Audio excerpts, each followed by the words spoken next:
During his recent visit to Sydney, King Charles III was met with a warm and heartfelt welcome, particularly during a meaningful engagement with Australia's Indigenous communities. A highlight of this interaction was his poignant meeting with a survivor of the stolen generations, a term used to describe the tens of thousands of Aboriginal and Torres Strait Islander children who were forcibly removed from their families between the late 1800s and the 1970s. These removals were part of government policies aimed at assimilating Indigenous children into white Australian society, often under the guise of protection, but with the deeply harmful intent of erasing their cultural identity. The king listened attentively as the survivors shared their personal story, recounting the deep emotional, cultural, and psychological scars left by this policy. For many of the stolen generations, separation from family, community, and culture resulted in lifelong trauma, disconnection, and hardship. Hearing these first-hand accounts underscored the immense pain and injustice Indigenous Australians continue to face as a result of this historical wrong. King Charles' empathetic response reflected his commitment to understanding and addressing the legacy of colonialism and its impact on Indigenous peoples. He acknowledged the importance of reconciliation and healing, expressing a desire for unity and mutual respect between Indigenous and non-Indigenous Australians.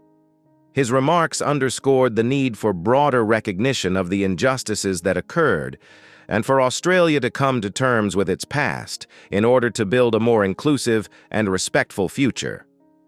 The king's visit to Indigenous communities and his engagement with the stolen generation's survivor symbolized more than just a ceremonial gesture.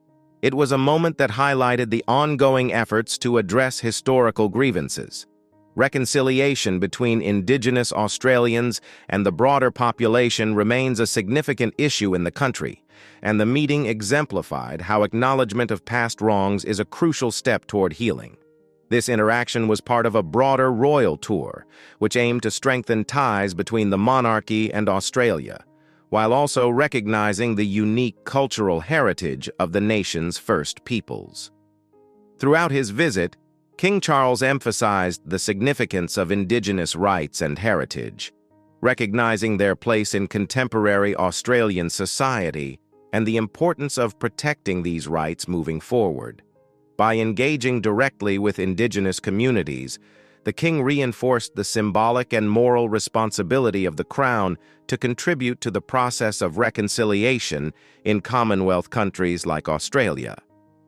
His actions reflected the evolving role of the monarchy in acknowledging the historical impact of colonization, while promoting a vision of inclusion, respect, and unity for future generations.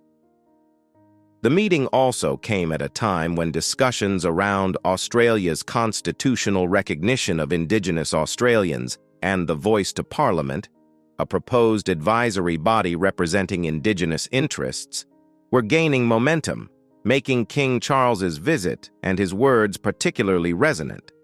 The exchange with the stolen generation survivor added a personal dimension to this broader national conversation and symbolized the need for continued dialogue and action to address the lingering effects of these historical injustices. Thanks for watching. Don't forget to like and subscribe to our YouTube channel.